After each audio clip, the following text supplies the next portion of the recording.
after that next election, we will put legislation through that federal parliament that will bring Daniel Andrews to his knees. Tonight, breaking news, Victoria's COVID situation continues to ease as large crowds protest once again in opposition to proposed pandemic legislation amid threats being sent to MPs that's led to major concerns for the physical safety of politicians. It's Sunday the 14th of November. You're watching 6 News also tonight. I've learnt in public life over a long period of time to not have a thin skin and to not get bitter, to just stay focused on the job. The Prime Minister says he believes he has never told a lie in public life, but is that itself a lie? We'll fact check Scott Morrison on electric vehicles and plenty more. And severe weather hits Victoria with reports of flash flooding just over a fortnight from summer beginning, with roads blocked, trees down and power outages seen right across the state.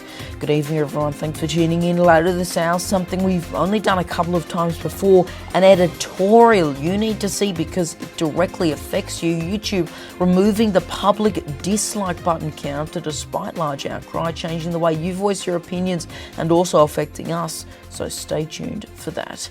But first tonight, Victoria's COVID-19 case numbers are continuing to positively trend downwards as the state moves towards more eased restrictions. But debate is still raging over the state government's proposed pandemic bill, with more rallies seen in Melbourne CBD, protesters slamming it as tyrannical and urging crossbench MPs to oppose it. But some in opposition have done more than just share their views, with threats sent to MPs and fears for their physical safety growing amid concerns that the state is on the brink of seeing events like what happened in the UK, where lawmaker Sir David Amis was killed. Senior reporter Darby Travers has the latest. Victoria's daily COVID-19 numbers are continuing to go down, with today's figures less than 1,000 for the first time in a while. 905 new infections and 4 deaths were reported by the Department of Health this morning. After over 64,000 tests, currently 46 people are on a ventilator. Yesterday, United Australia Party leader and former Liberal MP Craig Kelly addressed thousands of protesters in Melbourne CBD who are rallying in opposition to the state's proposed pandemic bill, saying his party is coming after the Labor and Liberal parties. And after that next election, we will put legislation through that federal parliament that will bring Daniel Andrews to his knees. Some have labelled the rally one of the biggest in weeks, with footage showing large crowds outside of the state's parliament. However, 3 were seen being held at the protest amid fears of the safety of the politicians as debate continues for the pandemic bill. Late last month, the Department of Parliamentary Services said in its annual report that MPs and their staff have been frequently targeted by protest activity and security incidents were growing significantly. There were also 50% more security incidents at electoral offices compared with the previous years. Animal Justice Party MP Andy Medic says his family had been threatened, being shot, and his children kidnapped after it was revealed he was one of the 3 MPs that agreed to support the bill. One message sent in the mail to his office, which 6 News has chosen not to show in full, claimed he had betrayed all freedoms that we have. As reported by 6 News on Thursday morning, the Chief Health Officer Brett Sutton also was yelled at by a group of protesters while leaving Parliament, and Premier Daniel Andrews was forced to abandon a press conference altogether. And to perhaps give you a quieter time, I'm going to go now. Some have now feared that Australia, and more specifically Victoria, could see a repeat of what happened in the UK, where Conservative MP Sir David Ames was killed. What are your thoughts? Let us know in the comments section below by using the hashtag 6newsau or email us anytime, contact@6newsau.com. Elective surgery set to return to full capacity for public and private patients in hospitals across Greater Sydney, the Blue Mountains and the Illawarra. A 75% cap on overnight non-urgent elective surgery, which treats conditions that cause minimal or no pain and are not likely to become an emergency like cosmetic surgery, was put in place late last month to help the health system cope after restrictions were significantly eased. New South Wales Health now saying that cap can be removed, saying in a statement that the state's government is providing $30 million to support private hospitals to undertake additional elective surgery on behalf of the New South Wales health system. However, news.com.au reports there is a chance the rules could come back if the state sees a significant rise in COVID cases. Yesterday was the state's first day in months without a new death. Queenslanders are being urged to continue to get tested and get vaccinated amid several new locally acquired COVID-19 cases popping up in the Gold Coast region. The state's Health Minister Yvette Darth says the government wants to identify as if there is anyone else moving around the community who may have the virus. As we've reported previously, Queensland has been lagging behind in vaccinations but is now past the 80% first dose mark tonight, sitting at just over 81%. The Prime Minister has said he believes he has never told a lie in public life following harsh criticism from Malcolm Turnbull, Emmanuel Macron and some in the general public. But could that claim itself be a lie? Scott Morrison has been accused of backflipping on his position on electric vehicles compared to what he said in the 2019 federal election campaign, and there's evidence to suggest he hasn't been telling the whole truth. Reporter Lincoln Holmes fact-checks the PM from Victoria. There's an old saying that if a politician's lips are moving, you know they're lying. But the Prime Minister says believes he's never told a lie in public office. You ever told a lie in public life?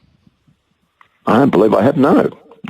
The PM has recently faced heavy criticism from his former boss. Scott has always had a reputation for telling lies. And the French president. Do you think he lied to you? I don't think. I know. Morrison has been slammed online by some whose claim he's backflipped on his position of electric vehicles after announcing $250 million to build charging stations for heavy commercial vehicles, passenger cars and households. After revealing the new policy, the Prime Minister went on Breakfast TV and was challenged by Channel 7 hosts. Bill Shorten and the Labor Party wanted to force people to do this. And I still don't want to do that. The Labor Party weren't forcing people, were they? It wasn't a mandate at the last election that they were introducing. It was a non-binding target of 50%. Wasn't that the same as yours? Yeah, well, no, they were going to put up the price of fuel. 6 News can also independently confirm that there was no mandate in Labor's 2019 policy that Morrison said would end the weekend. It's not going to tow your trailer.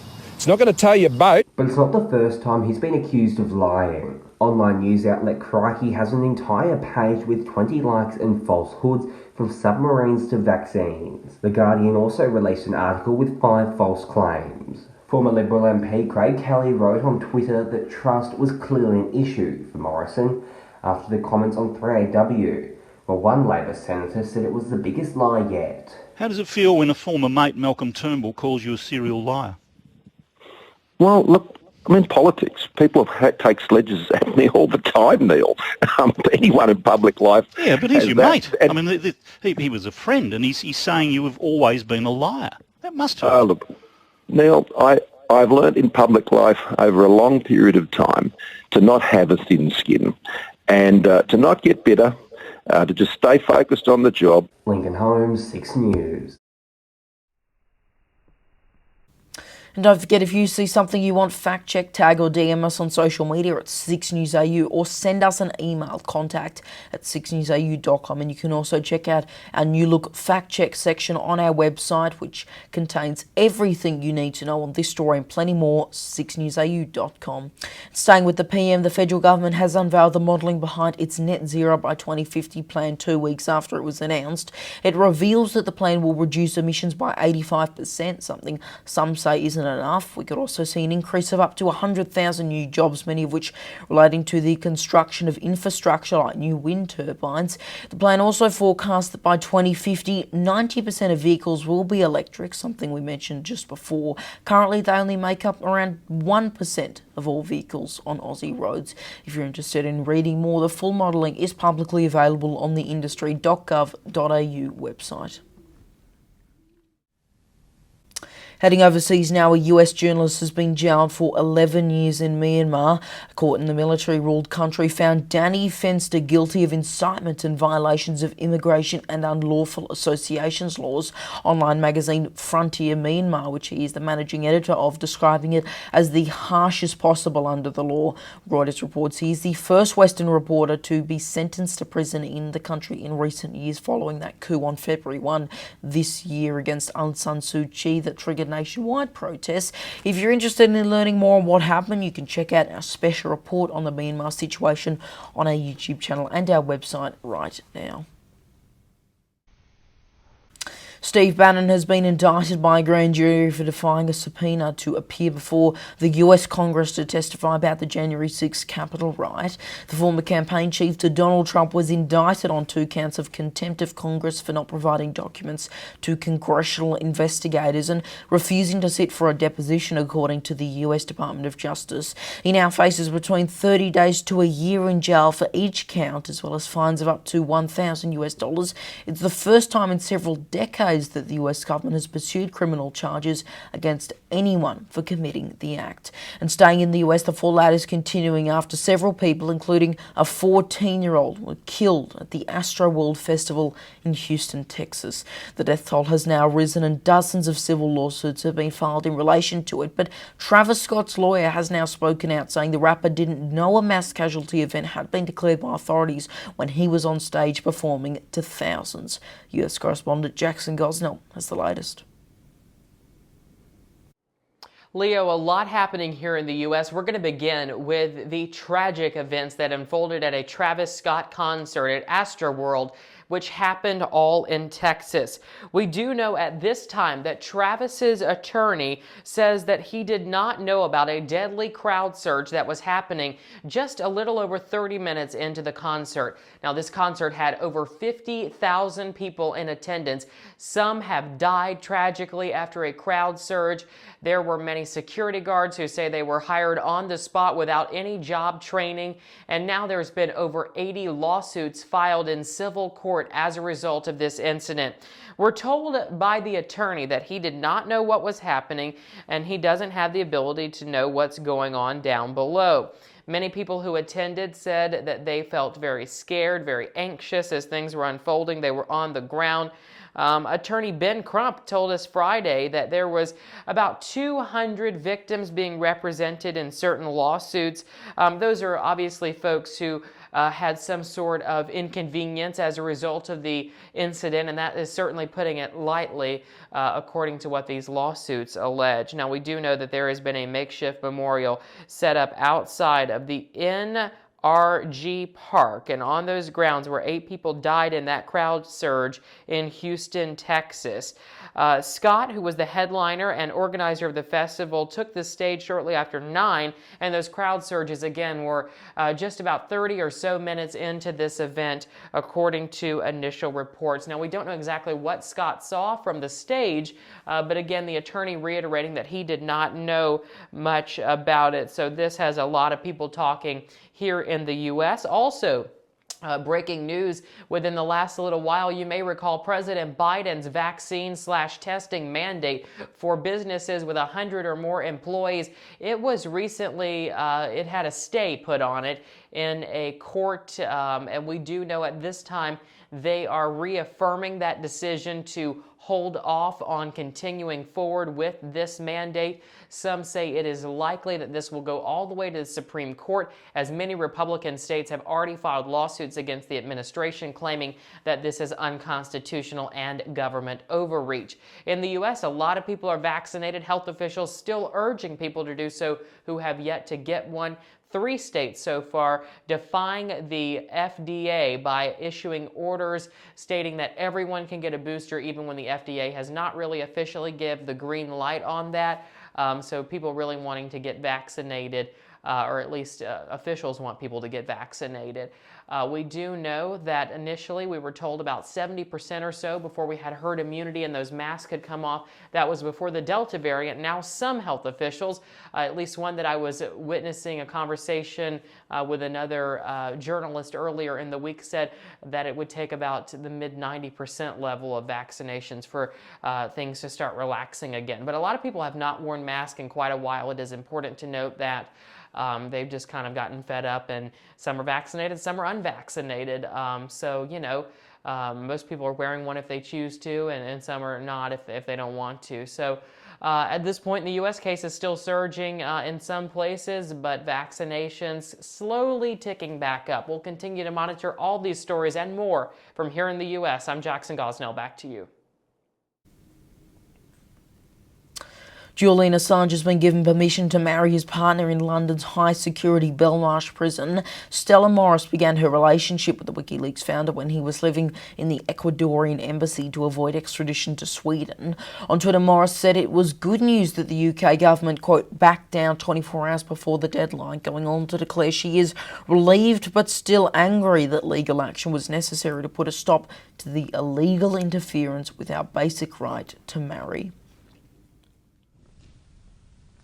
The Netherlands has become the first Western European country to impose a partial lockdown in months amid rising coronavirus infections. Strict new measures have been implemented across the country, including the closure of bars, restaurants and essential shops from 8 p.m, while non-essential retail must close at 6 p.m. Home gatherings are now limited to 4 guest maximum, and everyone has been told that if you can work from home, you must, except in absolutely unavoidable circumstances.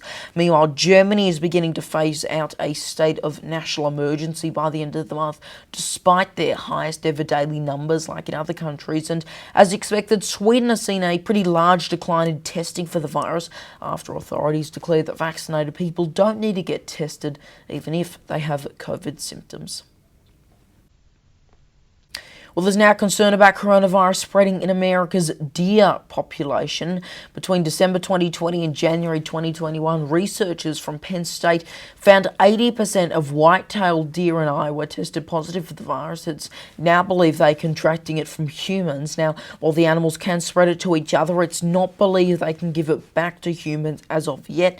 It comes as COVID cases and hospitalizations rise in states like Vermont and New Mexico ahead of the winter months that some say could lead to a large surge nationwide. Britney Spears' conservatorship has been terminated after nearly 14 years. California Judge Brenda Penny ruled in favour of the termination, meaning the singer will be in control of her financial and personal affairs. Supporters were standing outside the court when it happened, cheering and singing when they heard that news. Spears writing on Instagram while posting that video that she loved her fans and declared it to be the best day ever. She had earlier said that she felt abused and exploited by the controversial arrangement. Australia and New Zealand are just hours away from meeting in the T20 World Cup final. The match will be played in the early hours of the morning for fans sitting at home. That's 1 a.m. Eastern Daylight Time and 3 a.m. just across the Tasman. The Aussies defeated Pakistan with a lot of help from Matthew Wade in a surprise upset and could win their first ever T20 trophy overnight. We'll have more updates tomorrow morning. And now is Arvin and Sarah with a look what's coming up later tonight on WAMN News. Thanks, Leo. Tonight on WAMN News, new revelations surfaced about the tragic death of Marlon Johns as a former transit guard alleges a culture of discrimination on Perth trains. A WAMN News exclusive. Also tonight, Aishwarya's parents continue to seek answers about their daughter's death following an independent inquiry.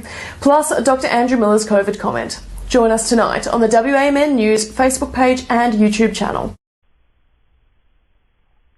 All right, thanks to both Ivan and Sarah there. Now, we'll get to tomorrow's forecast in just a moment, but first, severe weather has hit Victoria with hundreds of reports of flash flooding just over a fortnight from summer officially beginning. Can you believe it? Many roads have been blocked, trees reported down, and power outages seen right across the state.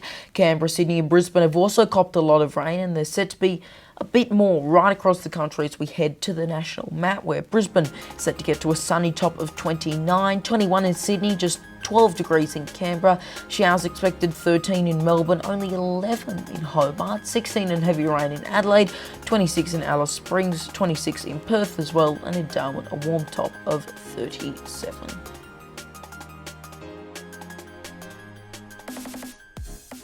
And finally tonight, something we've done only a couple of times before, an editorial. Now, I know what you're thinking, this isn't unbiased, but just hear me out.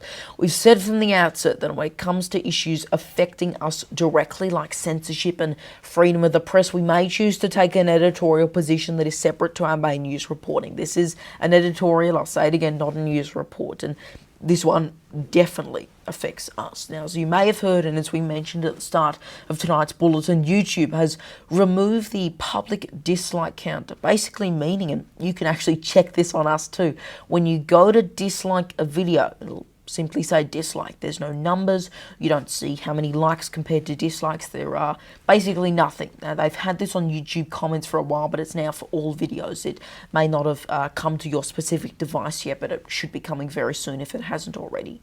Now, they say it's for mental health of creators, but yet if you go into YouTube Studio, which if you don't know is basically the editor software that we use to manage our videos and manage our channels, you can still see it. So creators can still see it, the public just can't.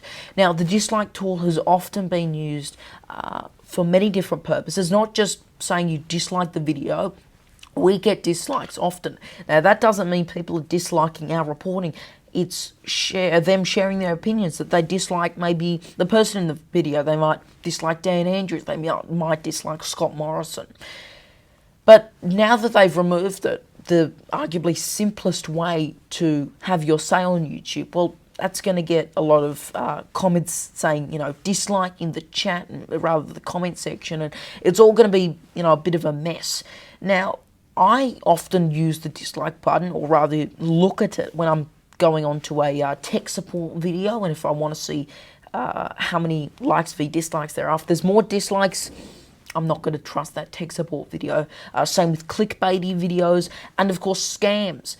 This simply is going to be a win for misinformation. When you can't dislike scam videos, basically indicating to everyone that, hang on, this isn't what it seems, well, then, you know, they might fall for it, especially if the comments are turned off. So this is not something we support, and we're saying that as people who love fact-checking. We've done it tonight. We do it often on our website, 6newsau.com, and this might make it a bit harder for you to spot misinformation. So we'd love to hear your thoughts on this in the comments, not via the likes and dislikes. Hashtag 6newsau, and of course email your feedback to contact@6newsau.com. We will hopefully try to get that dislike button back, but no promises. So if you want dislike this video, doesn't matter, you won't see any difference. That is 6 News for this Sunday evening. Good to stay up to date with the latest headlines by heading to our website 6newsau.com and following us on social media, Facebook, Twitter, Instagram, TikTok and Lid. Just search 6 News AU to find us.